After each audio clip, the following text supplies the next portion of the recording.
On the day my husband passed away, I said nothing about the $28 million inheritance or about the skyscraper in New York City under my name.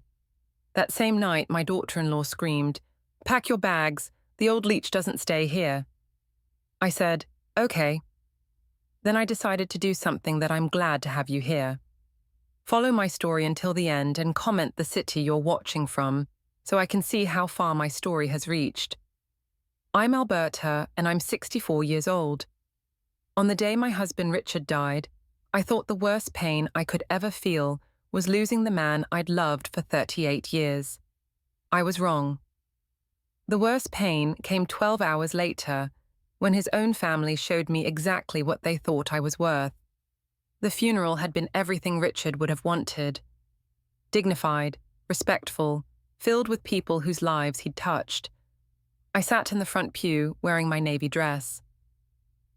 The one he always said brought out my eyes, holding my composure like a shield. Everyone kept whispering about what a devoted wife I'd been, how I'd cared for him through those final months of illness without a single complaint. If only they knew the half of it. Richard's son Marcus, from his first marriage, gave a beautiful eulogy. His daughter Sarah read a poem. Even his ex-wife Patricia managed to say something kind about the man who'd left her 20 years ago for me. I listened to it all, nodding when appropriate, accepting condolences with quiet grace. Everyone seemed to forget I wasn't just the second wife. I was the widow.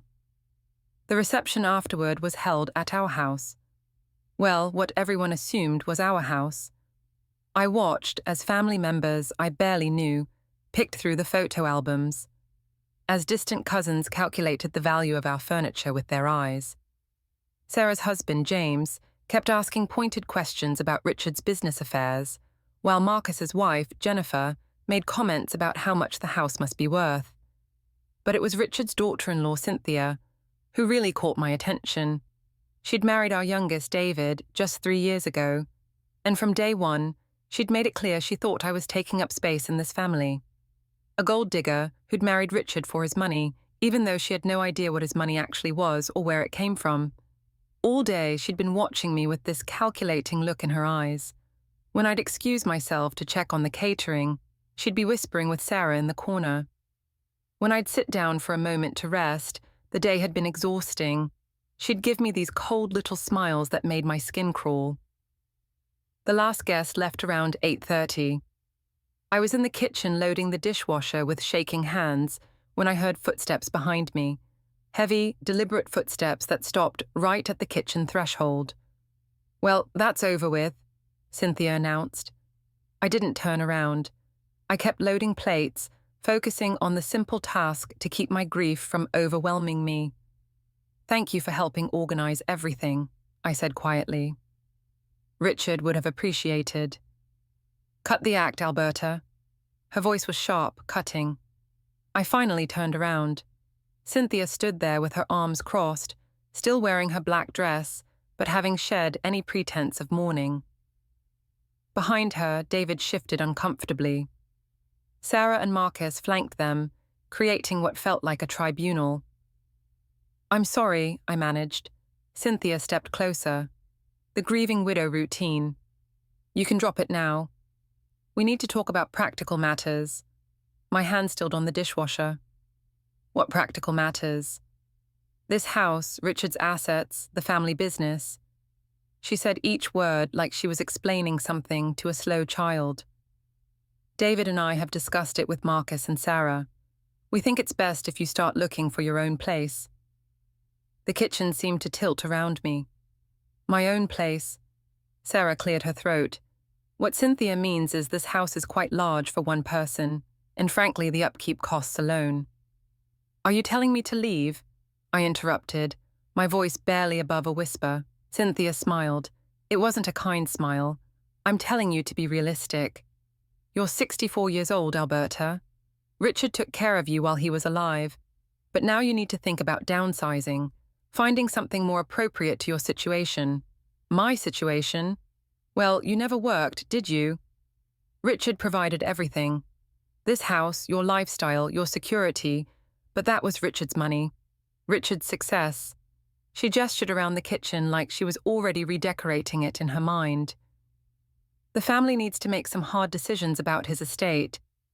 I felt something cold settle in my chest. This is my home.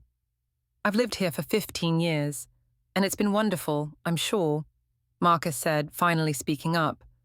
But Dad would want us to be practical. There are 4 of us kids, plus grandchildren to think about. College funds, retirement planning. Richard left a will.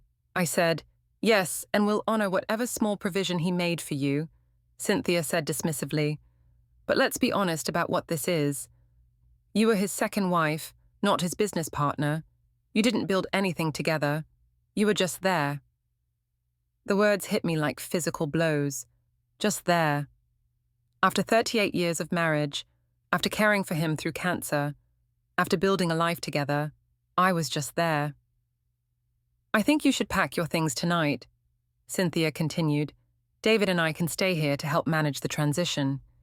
It'll be easier for everyone if we handle Richard's affairs directly." I looked at David silently, pleading with him to defend me, to remember that I'd been his stepmother since he was 12 years old, but he wouldn't meet my eyes. "Where am I supposed to go?" I asked. Cynthia shrugged. "There are some lovely senior communities around here. Assisted living facilities. I'm sure you'll find something suitable." Assisted living, like I was some helpless old woman who couldn't take care of herself. I stood there in my own kitchen, surrounded by people I'd considered family, and felt the last pieces of my heartbreak. The grief from losing Richard was nothing compared to this.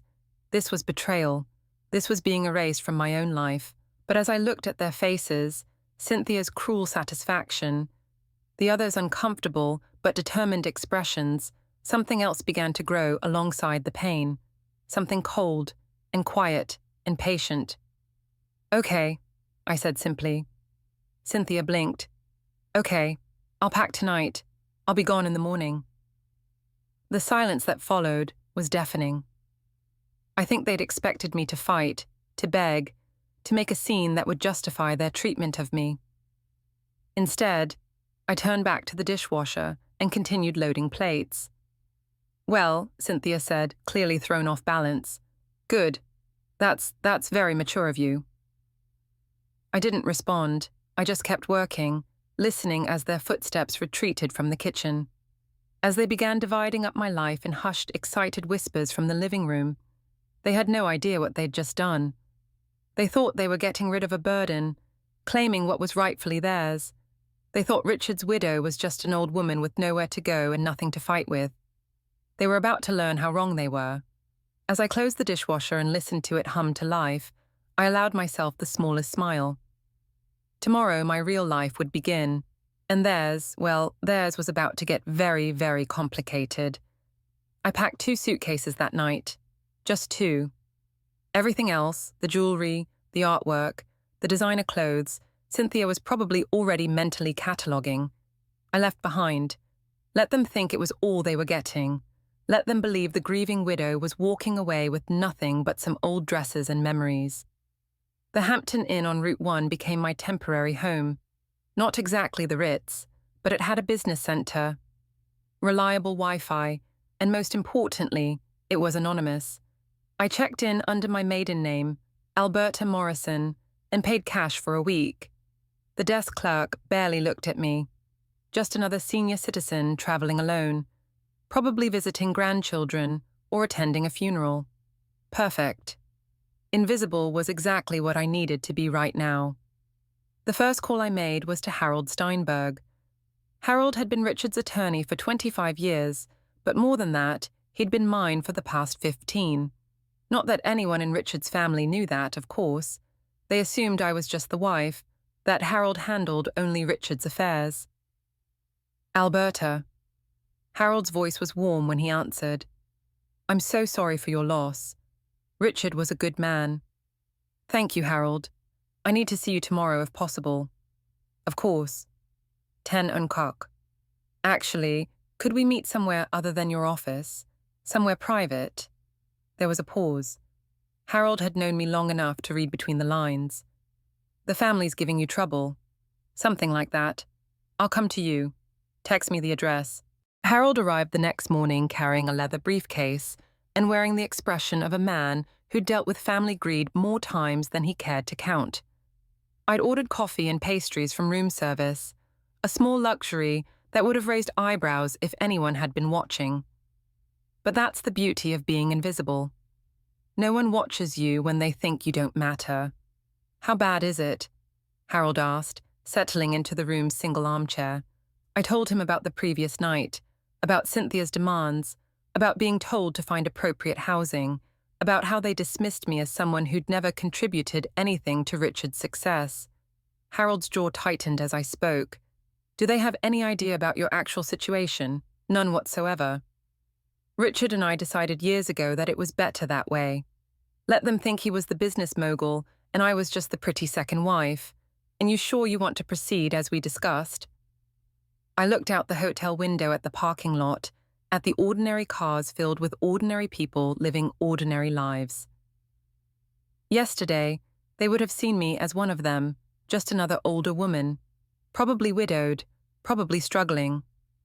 They had no idea that the woman in room 237 owned more property than most of them could imagine. I'm sure. How long will it take? Harold opened his briefcase and pulled out a thick folder. The preliminary transfers can be completed within 48 hours. The complete restructuring will take about 2 weeks, and there's no way they can contest it. Alberta, everything has been legally yours for over a decade. Richard transferred ownership years before his illness precisely to avoid situations like this. They can contest it all they want. They'll lose. I nodded, feeling that cold satisfaction settled deeper into my bones. What about the house? That's where it gets interesting. Harold allowed himself a small smile. Technically, you could evict them today, but I assume you have something more educational in mind.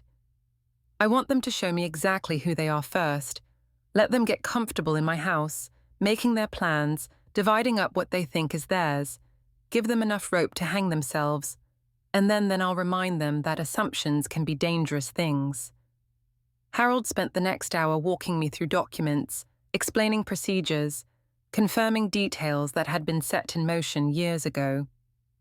Most widows would be lost in the legal terminology, overwhelmed by the complexity of estate planning and asset management, but I wasn't most widows. After Harold left, I drove to the house, my house. I parked across the street and watched through tinted windows as moving trucks arrived. Cynthia directed workers like she was orchestrating a military campaign, pointing at Richard's study, gesturing toward the bedrooms. She'd brought her own furniture. I realized she wasn't just staying temporarily to handle affairs. She was moving in permanently. My phone buzzed. A text from David. Hope you found a nice place, Alberta. Cynthia's getting Dad's office organized.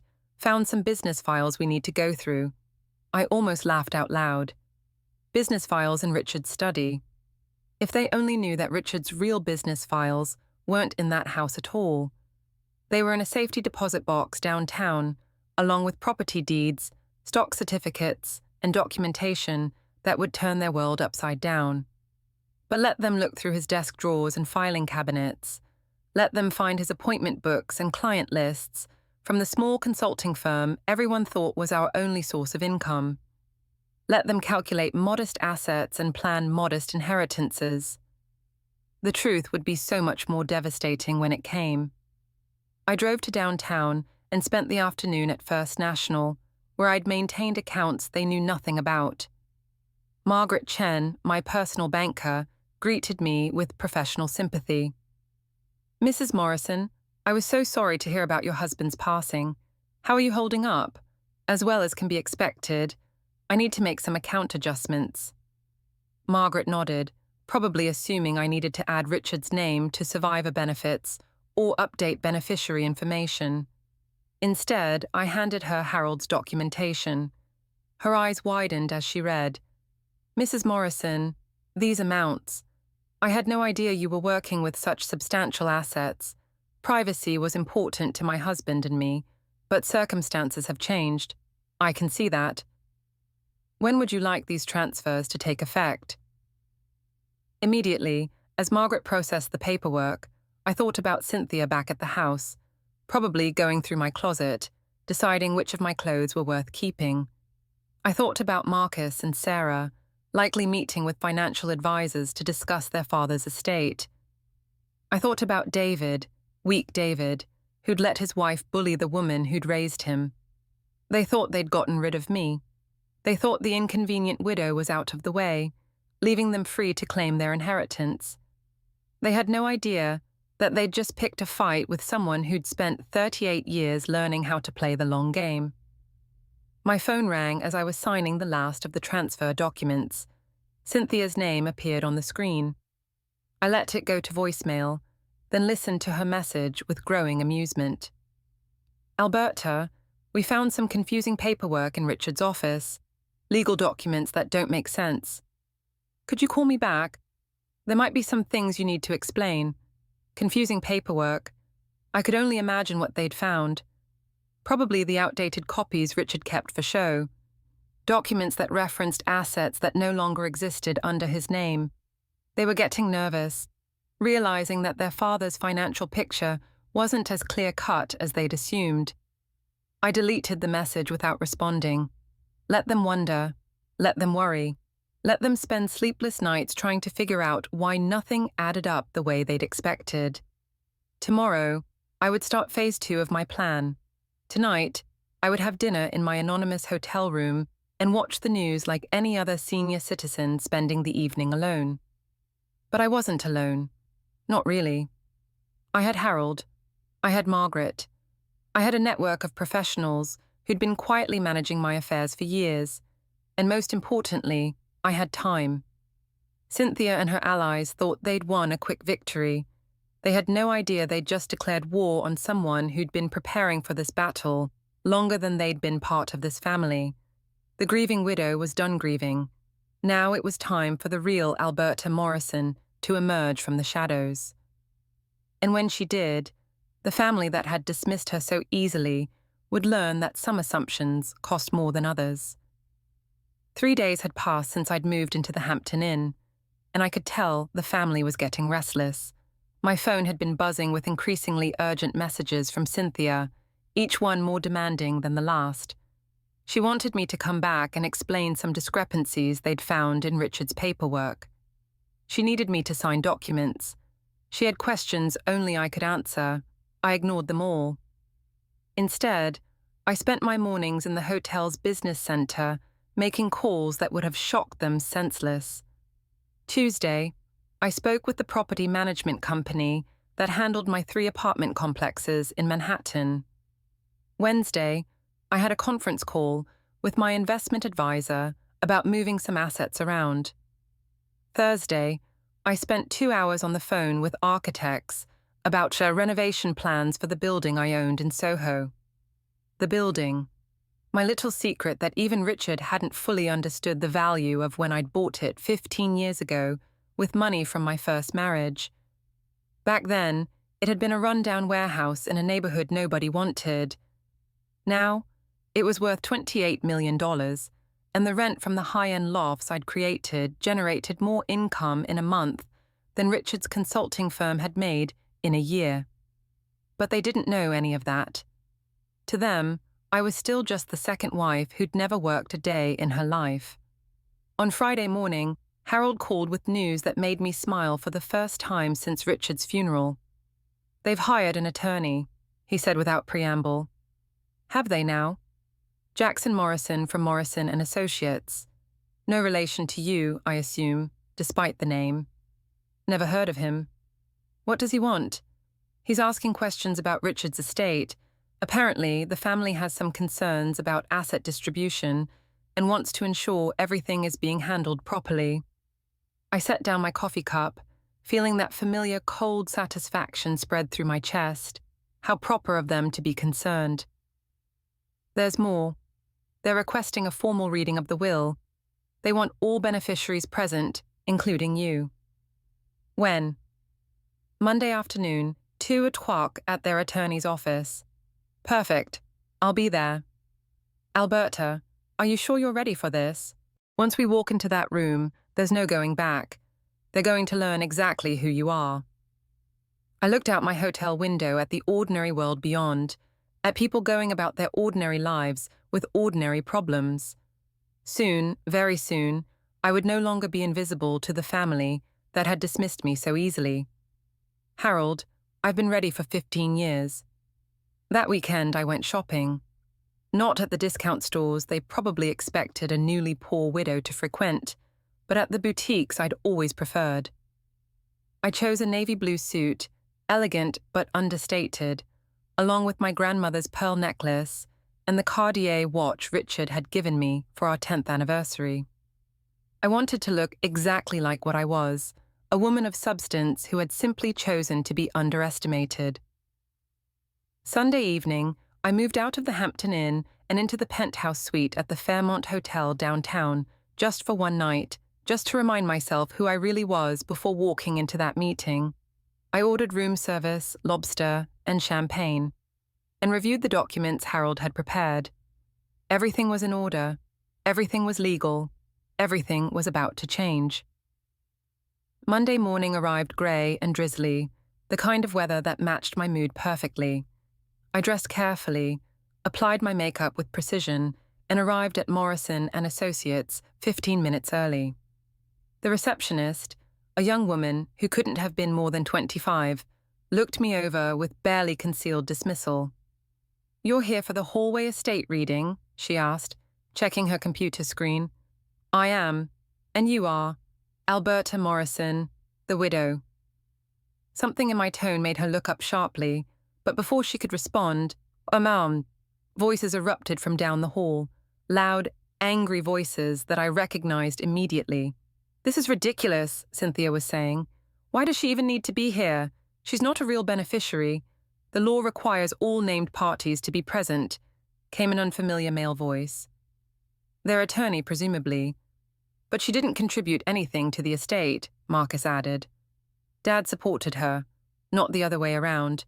Nevertheless, she has legal standing as the surviving spouse.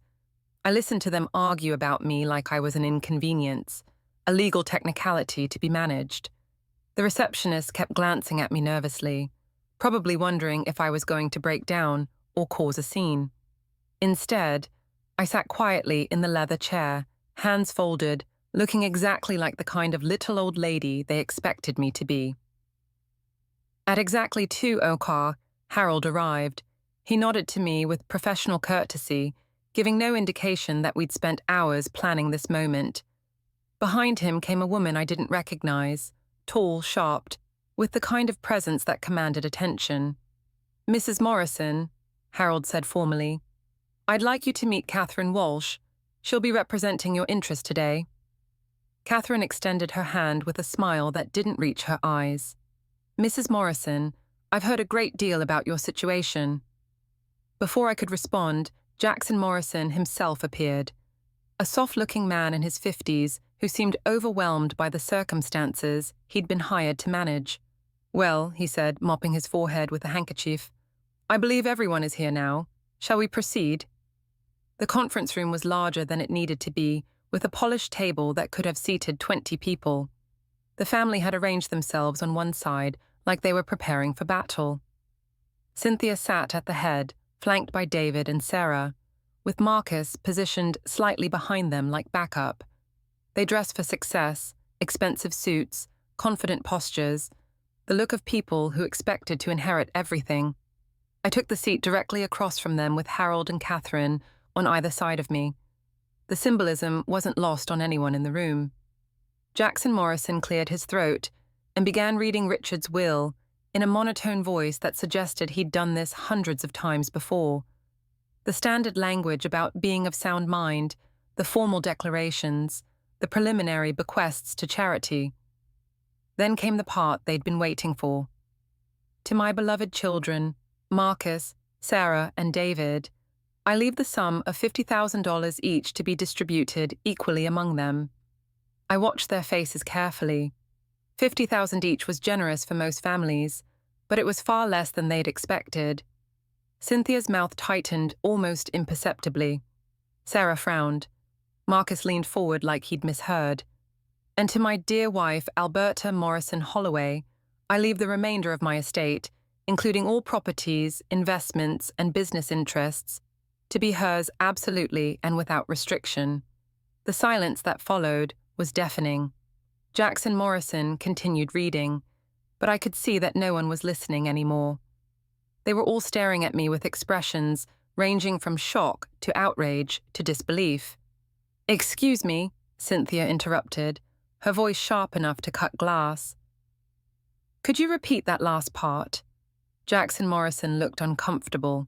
The bulk of Mr. Holloway's estate goes to his widow, as is customary in such circumstances. "But what exactly does that include?" Sarah asked, her voice rising. "The house, his business? What are we talking about here?" It was Catherine Walsh who answered, consulting her own copy of the will with professional detachment. According to these documents, Mrs. Morrison inherits all real property, all financial accounts, all business assets, and all personal property not specifically mentioned elsewhere in the will. "That's impossible," Marcus said flatly. "Dad would never leave us with just 50,000 each." Harold leaned forward slightly. "I'm afraid it's quite legal, Mr. Holloway. Your father was very specific about his intentions, but she didn't earn any of it." Cynthia exploded, finally losing the composure she'd been struggling to maintain. "She never worked. She never contributed anything. She was just there, living off his success." The words hung in the air like poison. Just there. The same phrase she'd used the night she'd thrown me out of my own home. The same dismissal, the same contempt, the same fundamental misunderstanding of who I really was. I stood up slowly, feeling every eye in the room focus on me. For 38 years, I had let Richard be the face of our success. I had allowed people to assume he was the business mind while I played the supporting wife. I had been content to remain in the shadows, building my empire quietly while he took the credit publicly. But Richard was gone now, and the shadows had served their purpose. "You're absolutely right, Cynthia," I said quietly. "I never contributed anything to Richard's success." She blinked, clearly not expecting agreement. "Richard's consulting firm, his modest investments, his reputation in the community. That was all him. I had nothing to do with any of it." I could see confusion rippling across their faces. This wasn't the response they'd expected. "But you see," I continued, my voice growing stronger, "Richard's estate isn't what you think it is, and I'm not who you think I am." Catherine Walsh was already reaching into her briefcase, pulling out documents that would change everything. Harold was checking his watch, timing the moment perfectly. "What do you mean?" David asked, speaking for the first time since the reading began. I looked at each of them in turn. These people who had dismissed me, who had thrown me out of my own home, who had treated me like a burden to be disposed of. "I mean," I said, allowing myself the smallest smile, "that you've been operating under some very expensive assumptions about who owns what in this family." The real game was about to begin. Catherine Walsh opened her briefcase with the precision of a surgeon preparing for a delicate operation.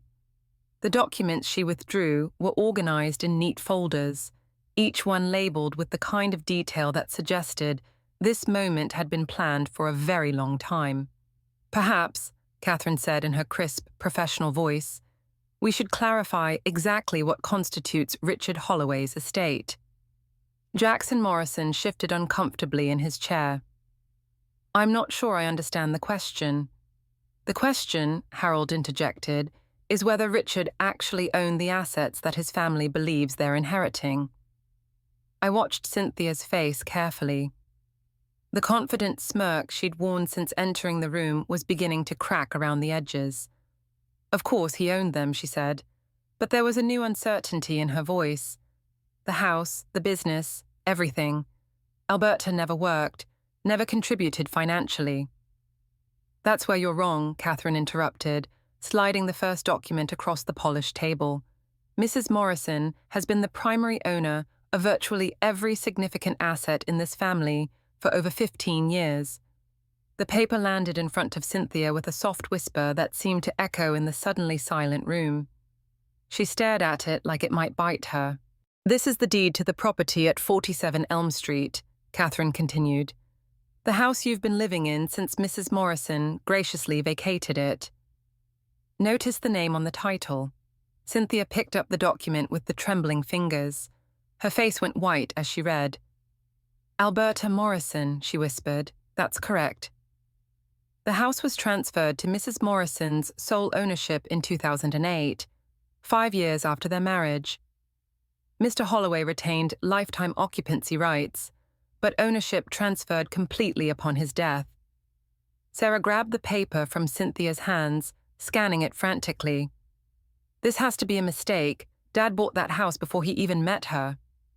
"He did," Harold confirmed, "and then he refinanced it in 2007 using capital that Mrs. Morrison provided.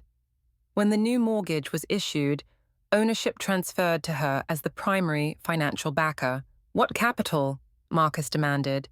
"She never had any money." Catherine smiled, a cold, professional expression that reminded me why I'd hired her. "Mrs. Morrison has had considerable assets since before her marriage to your father. She simply chose not to advertise that fact. I had been quiet long enough. These people had spent the last week living in my house, planning their futures based on my assets, treating me like a discarded inconvenience. It was time for them to understand exactly who they'd been dismissing. The money came from my first marriage," I said calmly. "When my first husband died in 1990, he left me quite well provided for. Real estate investments, stock portfolios, life insurance. I was 38 years old and financially independent when I met your father. The silence in the room was deafening. "But you never worked," David said weakly, like he was clinging to the last piece of his worldview. "I didn't need to work in the traditional sense. I managed investments. I bought and sold properties. I made business decisions." I gestured toward Catherine, who was already preparing the next folder. "I just did it quietly." Catherine slid a new set of documents across the table. "These are the ownership papers for Morrison Holdings LLC, established in 1990. Mrs. Morrison is the sole proprietor of a company that owns 17 properties across 3 states. Cynthia's hand flew to her throat. 17 properties, including 3 apartment complexes in Manhattan, 2 office buildings in Boston, and a recently renovated warehouse in Soho that was just appraised at $28 million. The number hit the room like a physical force. I watched as the implications sank in, as their understanding of reality shifted and cracked.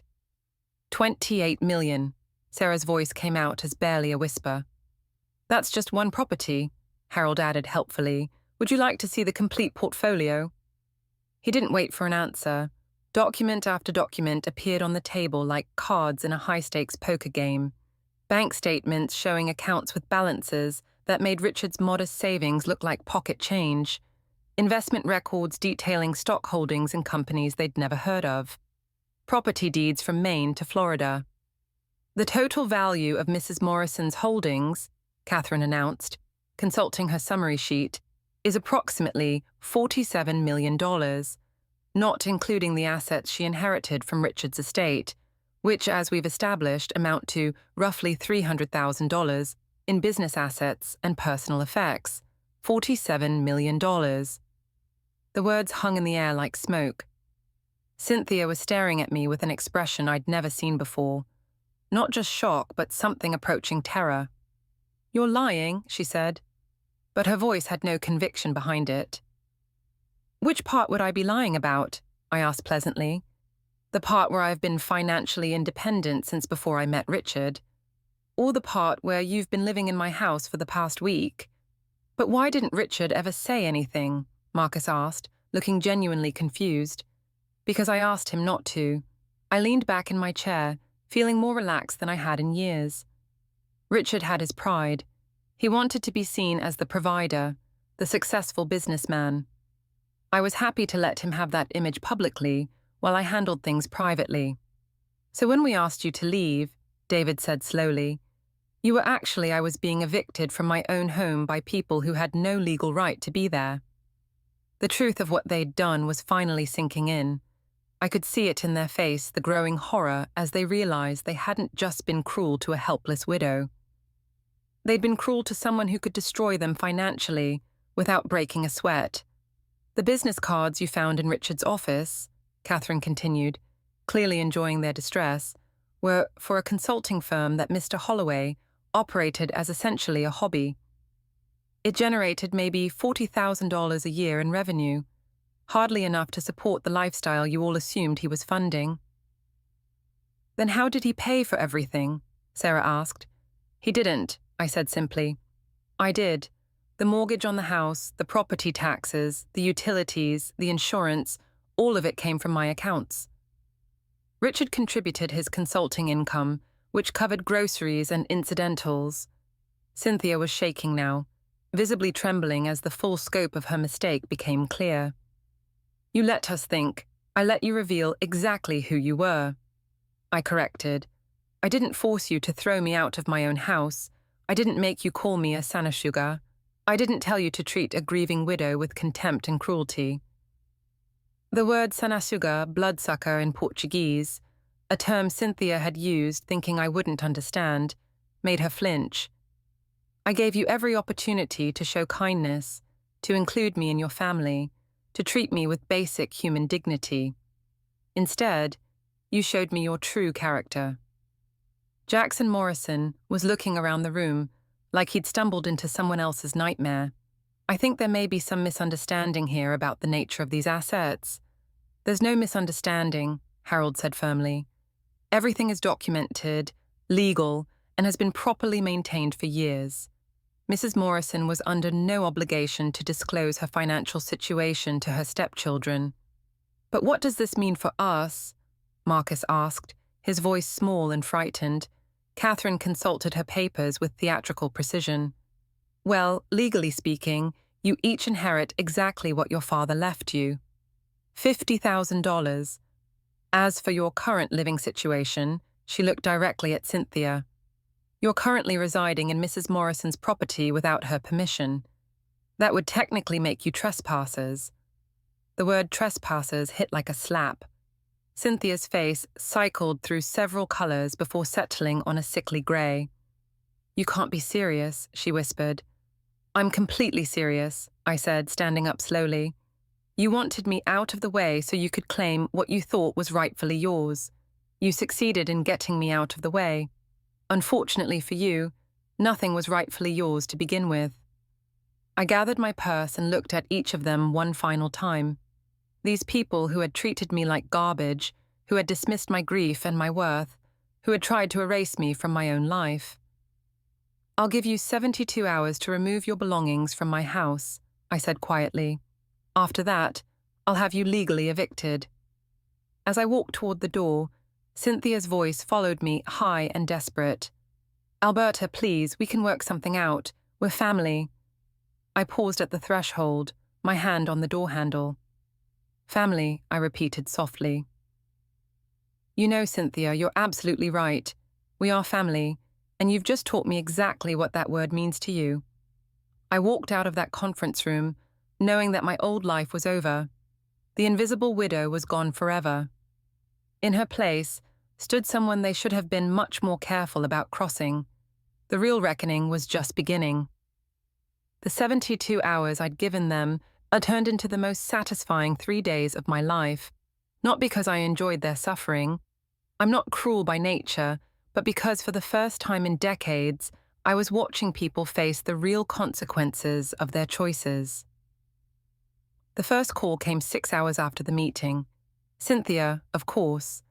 Her voice a mixture of desperation and barely contained rage. Alberta, we need to talk. This whole situation has gotten out of hand. I was in my penthouse suite at the Fairmont, enjoying a glass of wine and watching the sunset paint the city in shades of gold. Has it? I thought we talked quite thoroughly this afternoon. You know what I mean. The house, the money, all of it. There has to be some way to work this out reasonably. Reasonably.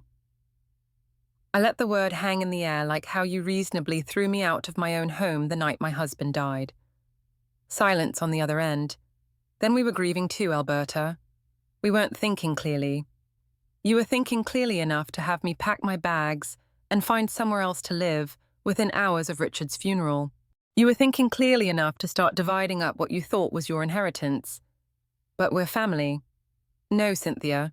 You made it very clear that I'm not family. You called me a sanguga, remember? A bloodsucker who never contributed anything. I could hear her sharp intake of breath. She hadn't expected me to understand the Portuguese insult. I didn't mean you meant exactly what you said. The only thing you didn't mean was for me to be in a position to do anything about it. I ended the call and blocked her number. The next morning brought David to my hotel. The concierge called up to announce him, asking if I wanted to receive visitors. I almost said no, but curiosity got the better of me. David had always been the weakest of Richard's children, the one most easily led by stronger personalities. I wanted to see how he'd handle the situation when his wife couldn't speak for him. He sat across from me in the hotel's elegant lobby, wringing his hands like a schoolboy called to the principal's office. The man was 35 years old, but he looked like he might cry. Alberta, I'm so sorry about everything. Cynthia gets carried away sometimes, and I should have stopped her. Should have, could have, would have, I said calmly. But you didn't. I know, and I regret that. But you have to understand. We thought Dad had left us provided for. We thought the house, the business, everything would be ours to share. And when you thought that, your first instinct was to throw me out onto the street. David's face flushed.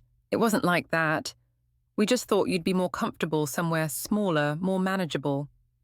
David, my voice was sharp enough to cut through his rambling. Stop lying to me and to yourself. You wanted me gone so you could have everything without having to consider my needs or feelings. He stared at his hands, unable to meet my eyes. Cynthia said terrible things.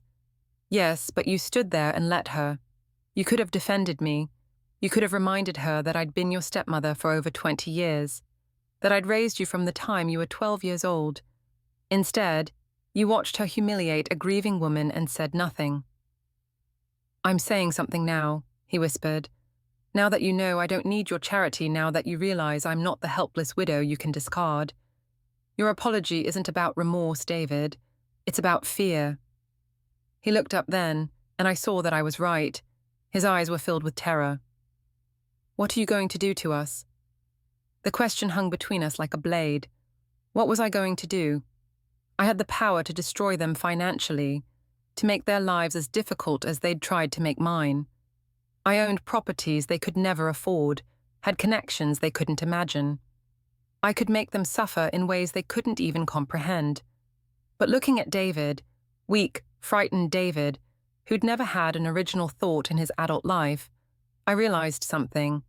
I didn't want to destroy them. I wanted something much more valuable than revenge. I wanted them to learn. I'm going to do exactly what I said I would do. You have until tomorrow evening to remove your belongings from my house. After that, I'm changing the locks. And then you're going to figure out how to live your own lives, make your own decisions, and face your own consequences. No more depending on family money that was never really family money to begin with. David's shoulders sagged. Cynthia is going to lose her mind. Cynthia is going to learn that actions have consequences, just like you are. He left without another word, and I watched him walk away, knowing that this conversation had changed something fundamental between us, not forgiveness. That would take time, if it ever came at all, but understanding. The final 24 hours were the most interesting. I had Harold arranged for a locksmith to be ready, and I drove to the house at exactly 6:00 on Friday evening to see if they'd honored the deadline. The driveway was full of cars, not just David and Cynthia's vehicles, but Marcus's truck, Sarah's sedan, even some cars I didn't recognize. As I sat in my rental car watching the house, I realized they were having some sort of family meeting about me, presumably about what to do with the problem I'd become. I walked to the front door and used my key. They hadn't thought to change the locks, probably because it had never occurred to them that I might still have one. The voices from the living room stopped abruptly when they heard the door open. "Hello," I called out pleasantly. "I hope you don't mind me letting myself in. It is my house after all." I found them arranged around the living room like a war council. Cynthia sat in what had been Richard's favorite chair, still playing the role of matriarch.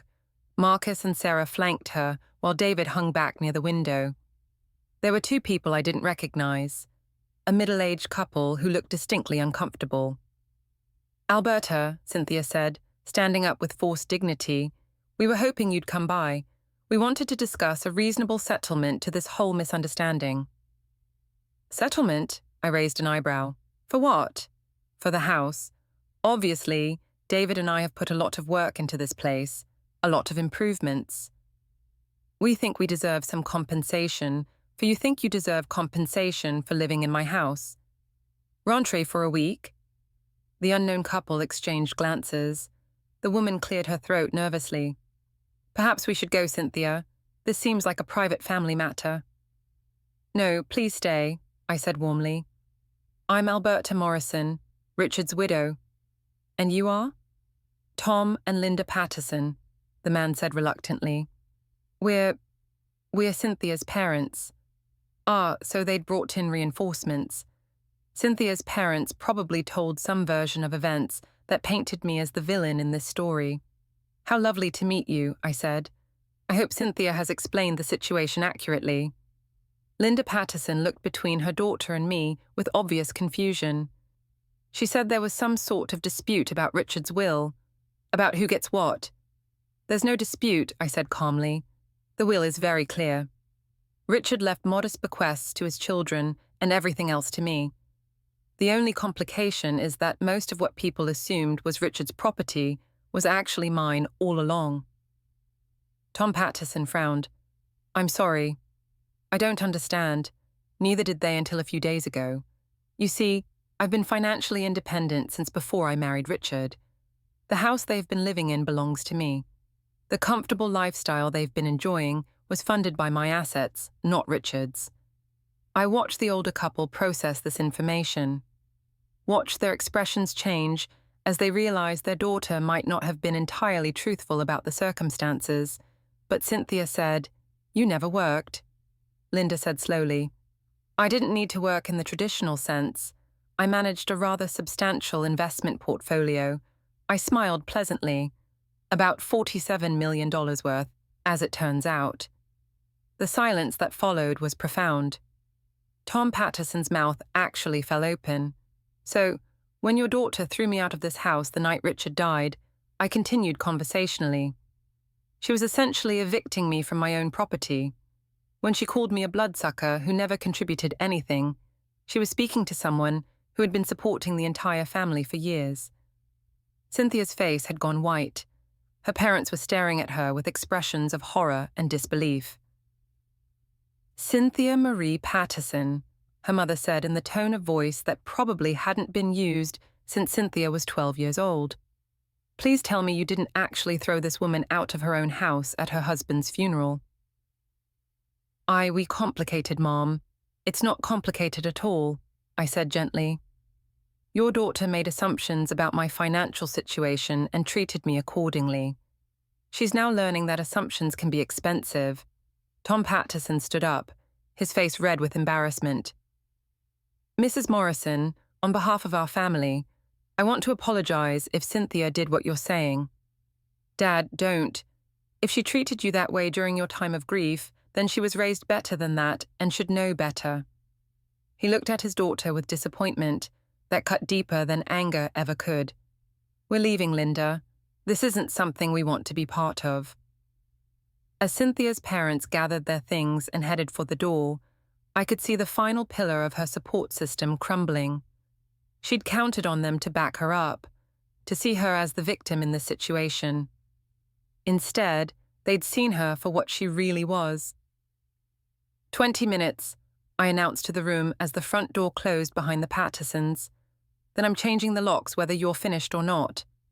They scrambled then, grabbing bags and boxes they'd obviously packed in preparation for this confrontation. Sarah and Marcus avoided eye contact as they carried their belongings to their cars. Deva moved like a man in a trance, but Cynthia stood in the center of the living room, staring at me with something approaching hatred. "This isn't over," she said quietly. "Yes," I replied, equally quiet. "It is." She left without another word, and I watched from the window as the cars pulled out of my driveway one by one. When the last tail light disappeared around the corner, I called Harold. "It's done." I told him, "They're gone. How do you feel?" I considered the question as I walked through my house, really looked at it for the first time since Richard's death. It felt different now, lighter somehow, like a weight had been lifted from the very walls. "I feel free," I said finally. And for the first time in a week, that was absolutely true. 6 months after that final confrontation, I was sitting in my garden watching the sunrise paint my roses pink and gold when the phone rang. I almost didn't answer. These days, I was much more selective about who I allowed into my peaceful mornings, but the number looked familiar, and curiosity won out over caution. "Mrs. Morrison, this is Dr. Elizabeth Chen at Mercy General Hospital. I have a patient here asking for you." My blood ran cold. "Who?" "David Holloway. He's listed you as his emergency contact." Emergency contact. After everything that had happened, after the way his family had treated me, David had still listed me as the person to call in a crisis. Despite myself, I felt a familiar pang of maternal concern. "What happened?" "Car accident. He's stable, but he's asking for you specifically. Said to tell you it's important." 20 minutes later, I was walking through the sterile corridors of Mercy General, my heels clicking against the polished floor. I'd changed out of my gardening clothes into something more appropriate, a simple blue dress that Richard had always liked, paired with the pearl earrings he'd given me for our anniversary. I found David in a private room, his left leg in a cast, and his arm in a sling, but otherwise looking remarkably well for someone who'd apparently wrapped his car around a tree. "Alberta," his voice was soft, relieved. "You came?" "Of course I came. You're hurt." He tried to sit up straighter and winced. The nurse said they couldn't reach Cynthia. Her phone's been disconnected. I wasn't surprised. In the months since they'd been forced out of my house, I'd heard through the small-town gossip network that David and Cynthia's marriage had imploded spectacularly. Apparently, learning that your financial security was built on lies and assumptions had put considerable strain on their relationship. "Where is she now?" I asked, settling into the uncomfortable plastic chair beside his bed. "Gone. She left 3 months ago, took what was left of our savings, and moved back in with her parents." David stared at the ceiling, his voice hollow. "She said she married me for the lifestyle, not for me when the lifestyle disappeared." "I'm sorry, David. Are you?" He turned to look at me, and I was startled by the clarity in his eyes. Even after everything we did to you, I considered the question seriously. Was I sorry? 6 months ago, I would have said that Cynthia leaving was exactly what David deserved. But looking at him now, broken, alone, finally forced to confront the consequences of his choices, I found that I was genuinely sad for him. "Yes," I said simply, "I'm sorry you're going through this." We sat in silence for a while, listening to the distant sounds of the hospital around us. Finally, David spoke again. "I need to tell you something about that night when Cynthia threw you out." "David, you don't have to." "Yes, I do." His voice was stronger now, more determined than I'd heard it in years. I knew it was wrong. Even as it was happening, I knew it was cruel and unfair. But I was so angry about the will, so disappointed that Dad had left us so little, that I let Cynthia convince me you were the problem. He paused, struggling with words that had obviously been weighing on him for months. "You raised me, Alberta. From the time I was 12 years old, you were more of a mother to me than my biological mother ever was. You came to my soccer games, helped me with homework, stayed up with me when I was sick. And the night Dad died, when I should have been protecting you and comforting you, I let my wife call you names and throw you out onto the street. Tears were sliding down his cheeks now, and I felt my own throat tighten with emotion. I've been living with that guilt for 6 months, and I needed you to know that I remember who you really are.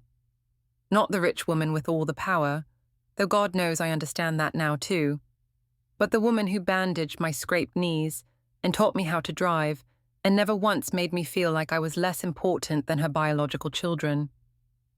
I reached over and took his uninjured hand in mine. "Oh, David, I don't expect you to forgive me," he continued. "I just needed you to know that I see now what I threw away, not the money or the inheritance or any of that. I threw away the one person in my life who loved me unconditionally. The tears I'd been holding back finally spilled over. You didn't throw me away, honey. You made a mistake. A terrible, hurtful mistake, but not an unforgivable one." He squeezed my hand weakly. "How can you say that after what we did? Because I understand something now that I didn't 6 months ago. That night when Cynthia threw me out, I thought my world was ending. I thought I was losing my family, my home, everything that mattered. But what I was really losing was an illusion." David frowned, not understanding. "I thought I was part of a loving family, where everyone cared about each other. But the truth was, I was part of a system where my value was based on what I could provide, not who I was." That night forced me to see the difference. I adjusted my grip on his hand, choosing my words carefully. "You and your siblings and Cynthia, you didn't know me at all. You knew the role I played, the function I served, but you never bothered to find out who I really was underneath. And because you didn't know me, you couldn't really love me. You loved what I did for you." David was quiet for a long moment, absorbing this. "And now you're seeing me for the first time as a complete person, someone with her own history, her own strength, her own worth that exists independently of what I can do for others." I smiled at him through my tears. "And I'm seeing you clearly too, David, not as Richard's son or Cynthia's husband, but as the young man I helped raise, who's finally learning to take responsibility for his choices." "So, where does that leave us?" It was a fair question, one I'd been asking myself since the doctor's call that morning. Where did it leave us? I had every right to walk away from this family permanently. I had every justification for letting them live with the consequences of their cruelty without interference from me. But sitting in that hospital room, holding the hand of the boy I'd helped raise, I realized that revenge and justice weren't the same thing. Justice had been served. They'd learned the truth about their assumptions and faced the natural consequences. Revenge would be withholding forgiveness from someone who was genuinely trying to make amends. "It leaves us here," I said finally. "Starting over if you want to. Building a relationship based on who we actually are, instead of who we thought we were supposed to be." David's eyes filled with fresh tears. "You'd be willing to do that. After everything, I'd be willing to try. But it would be different this time, David. I'm not going to be the invisible woman who makes everything work behind the scenes. I'm not going to pretend to be less than I am to make other people comfortable. I wouldn't want you to. And I'm not going to rescue you from the consequences of your choices. If you want a relationship with me, you have to build it yourself, maintain it yourself, and value it for what it is, not for what it might get you." David nodded solemnly. "I understand. Do you? Because this isn't about money or inheritance or anything material. This is about two adults choosing to care about each other, despite a very painful history." "I know. And I want that, Alberta. I want to know you, the real you, not the version I created in my head." I studied his face, looking for any sign that this was manipulation or desperation talking. But what I saw was something I'd never seen from David before. Genuine remorse and a determination to do better. "Then we'll try," I said slowly, carefully, with clear boundaries and honest communication. Relief washed over his features. "Thank you. Don't thank me yet. This is going to be hard work, David. Unlearning 30 years of bad habits and assumptions isn't easy, I'm ready for hard work. These past 6 months have taught me I'm stronger than I thought I was. I squeezed his hand one more time, then stood up to leave. I'm going to go talk to your doctor about your discharge plans. Do you have somewhere to go when you get out of here? I've been staying in a studio apartment downtown. It's not much, but it's mine. Good. Independence suits you. As I walked toward the door, David's voice stopped me. Alberta, what about Marcus and Sarah? Do you think? I turned back to him. That's up to them, honey. My door is open, but they have to choose to walk through it just like you did. And Cynthia, I considered this. Cynthia, who had initiated the cruelty that started this whole mess. Cynthia, who had shown no remorse, no recognition of wrongdoing, only anger at being caught in her assumptions. Cynthia burned that bridge herself, I said quietly. Some actions have consequences that can't be undone. She chose to reveal her character, and now she has to live with what she revealed.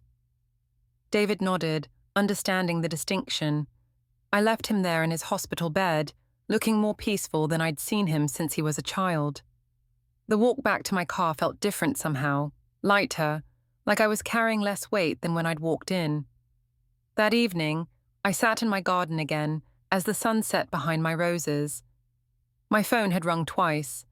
Marcus and Sarah, probably having heard about David's accident through the family network. I'd let both calls go to voicemail, but I'd listened to the messages. Tentative voices, awkward apologies, requests to talk. The first signs that the family I'd thought I'd lost forever might be reconsidering their assumptions. I'd call them back tomorrow, maybe. Or maybe I'd wait and see if they called again. Either way, I was no longer in a hurry. I had time, resource, and for the first time in decades, complete control over my own life. The invisible woman was gone forever, replaced by someone who knew exactly who she was and what she was worth, someone who could choose forgiveness or distance, engagement or solitude, based on what felt right rather than what was expected, and that I reflected, as I watched the stars emerge in the darkening sky, was worth more than $47 million. Though the $47 million didn't hurt. Now I'm curious about you who listened to my story. What would you do if you were in my place? Have you ever been through something similar? Comment below. And meanwhile, I'm leaving on the final screen 2 other stories that are channel favorites, and they will definitely surprise you. Thank you for watching until here.